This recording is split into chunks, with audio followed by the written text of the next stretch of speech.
como médico, podemos dizer que esse período de pandemia foi um dos mais difíceis da carreira do senhor? Então, eu já tenho, vou fazer o ano que vem 45 anos de médico. Passei na minha profissão por alguns períodos bastante difíceis. Eu estava na linha de frente quando surgiu a AIDS, que era uma doença que assustou muito o mundo todo, não se sabia exatamente de onde ela vinha, havia muito preconceito em relação à doença. E eu era um médico jovem naquela época, tinha a oportunidade de estar na linha de frente, fui uma das pessoas que me coloquei na minha especialidade para operar os pacientes que eram do grupo de LGBT, que era um grupo, inclusive, que naquele momento foi descartado. Muitos médicos não queriam atender e nós fizemos esse enfrentamento. Depois tivemos na linha de frente do H1N1, que foi uma outra virose que também surgiu com muito menos intensidade do que essa pandemia agora.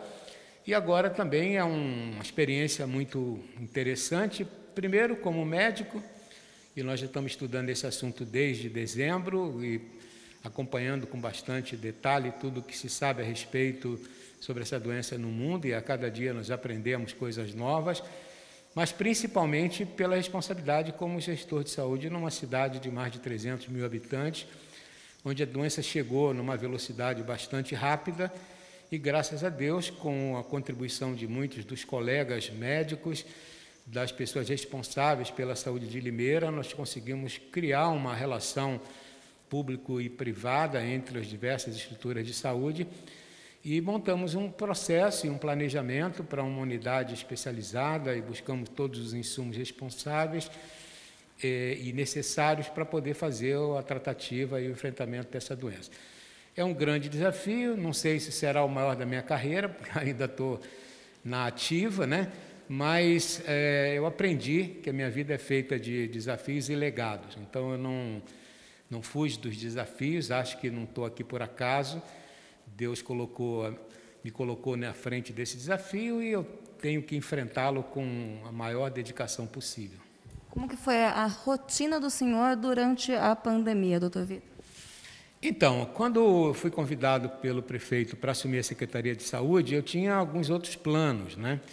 Mas, ao assumir essa responsabilidade, que é muito grande, era a minha primeira experiência na gestão pública, eu já tinha trabalhado mais de 30 anos na gestão de empresas privadas na área da saúde, eu procurei me dedicar intensamente ao trabalho, até porque nós estávamos no meio da gestão, para resolver uma série de problemas que a gente vinha enfrentando. Fizemos um planejamento para esses 2 anos e meio, até o final do ano tínhamos uma série de questões para resolver, resolvemos uma grande parte delas, mas quando chegou a pandemia, trouxe uma necessidade emergencial, eu digo que é uma guerra biológica. Claro, por ser uma pessoa do grupo de risco, eu já tenho mais de 60 anos, e está na linha de frente, eu sofri muita pressão da parte da família, da parte de alguns amigos, que você não precisa disso, não precisa estar nessa linha de frente. Mas eu fui fazer medicina para cuidar das pessoas e a minha vida toda foi esses enfrentamentos. Como o senhor acredita que vai ser o mundo pós-pandemia? Tem alguns hábitos que provavelmente vão mudar para sempre? Olha, eu acho que, vou falar um pouquinho da minha experiência, eu sou pai-avô, eu tenho 2 filhos gêmeos de 9 anos, e nós ficamos afastados durante muito tempo do convívio com as crianças, principalmente quem trabalha o dia todo, as crianças ficam na escola. Então, uma das coisas que essa pandemia proporcionou foi essa oportunidade de estar mais junto da família. Não para mim especificamente, porque estou na linha de frente, mas para a maioria das pessoas. Do outro lado, trabalhar com o desconhecido é sempre uma preocupação muito grande e um aprendizado. Eu diria que o mundo vai ser diferente na medida em que a gente vê que, por mais que você tenha recurso financeiro, por mais que você esteja posicionado num extrato social mais elevado, quando surge uma guerra dessa, ela atinge aos cristãos, atinge os ateus, atinge os negros, atinge os brancos, os ricos, os pobres, afeta todo mundo. Por isso, a decisão que nós tomamos desde o começo em conjunto com as pessoas aqui na cidade foi de fazer uma abordagem que fosse igual para todos. Então, nós procuramos, lá especialmente na unidade de referência do coronavírus, tudo que nós procuramos disponibilizar lá dentro, quem passou por lá sabe disso, independia de classe social, de que convênio tinha, aonde morava, o tratamento foi feito de forma adequada para todo mundo. Então, numa hora dessa, de uma dificuldade, a gente aprende que é muito melhor estar junto do que estar isolado. Então, se tem um exemplo que eu acho que essa pandemia pôde dar para a saúde de Limeira, é que a gente tem que tratar essas questões de uma forma coletiva, entendendo que existe um propósito maior, que é cuidar da vida das pessoas, especialmente daquelas que estão mais suscetíveis. Como que o senhor avalia o comportamento do limeirense durante essa pandemia? Eu diria que aconteceram duas situações, né? E eu não tenho como fazer juízo de valor. De um lado, o primeiro foi a questão do não respeito ao isolamento. Essa questão do distanciamento social ainda será discutida durante muito tempo, ela não é um consenso nos especialistas do mundo inteiro. Na realidade, o distanciamento social, ele proporciona, e isso está claro, uma diminuição na velocidade de contágio das pessoas. Ela não impede que as pessoas se contaminem ao longo do tempo, mas ela diminui a velocidade de contágio. Isso nos ajudou muito no momento de programar a estrutura para que a cidade não colapsasse. Porém, essa velocidade de contágio acabou acontecendo a partir do mês de julho e começo de agosto, exatamente pelo cansaço que as pessoas ficaram de serem isoladas durante muito tempo. Eu creio que o governo do Estado tomou uma medida de propor esse isolamento no Estado inteiro, num momento em que a preocupação era maior em São Paulo, então isso fez com que a população ficasse mais de 2 meses, sem nenhum caso grave, sem nenhum volume, e foi para a rua de uma forma maior do que seria o necessário. Isso acabou gerando uma situação difícil para nós no mês de julho, mas, por outro lado, também, nós acreditamos que isso acabou fazendo que houvesse uma contaminação maior das pessoas mais jovens que estavam circulando na rua, e eu acho que foi uma questão que, de um lado, nos atrapalhou, porque fez com que a velocidade no mês de julho fosse muito grande do contágio, e isso acabou afetando pessoas idosas. Nós perdemos cerca de 270 vidas, geralmente pessoas com comorbidade, mais idosas, mas em função desse contágio que acabou partindo dessa desobediência civil, vamos dizer assim.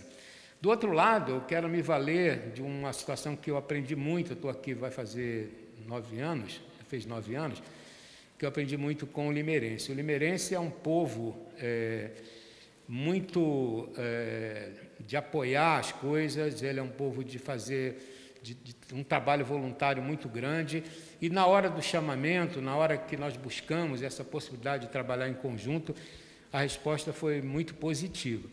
Eu diria que se algum benefício a cidade teve em função dessa pandemia, foi o benefício de trabalharmos coletivamente, trabalharmos juntos. Quando vem a vacina contra o novo coronavírus para o Brasil?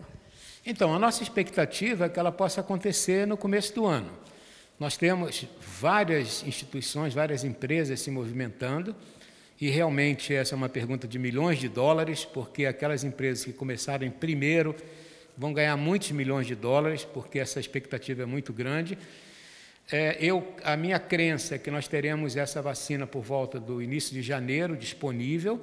Não será disponível para toda a população no primeiro momento, ela será direcionada para as pessoas de maior risco, as mais idosas, as crianças que tenham dificuldades, comorbidades, os profissionais da saúde. Mas eu acredito que, independente da expectativa da vacina, nós devemos nos regozijar nesse momento, porque nós conseguimos atravessar o período mais difícil, nós estamos caminhando com muita seriedade na direção de chegar até o período da vacina com a enfermidade relativamente controlada no nosso meio. O senhor já pegou coronavírus, doutor? Então, eu fiz um exame, um teste rápido, no começo da pandemia, quando estávamos testando todos os funcionários da área da saúde. Naquele momento, eu não tinha tido contato com a doença. Até o momento, eu não fiz de novo o exame. Então, desde o início de junho para cá, eu não repeti o meu exame, porque, para mim, nesse momento, ele é irrelevante. Tive algumas manifestações, dor de cabeça, algumas coisas ao longo desse tempo, mas nenhum quadro típico. Então, em princípio, eu acredito que eu não tenho ainda passado pela doença.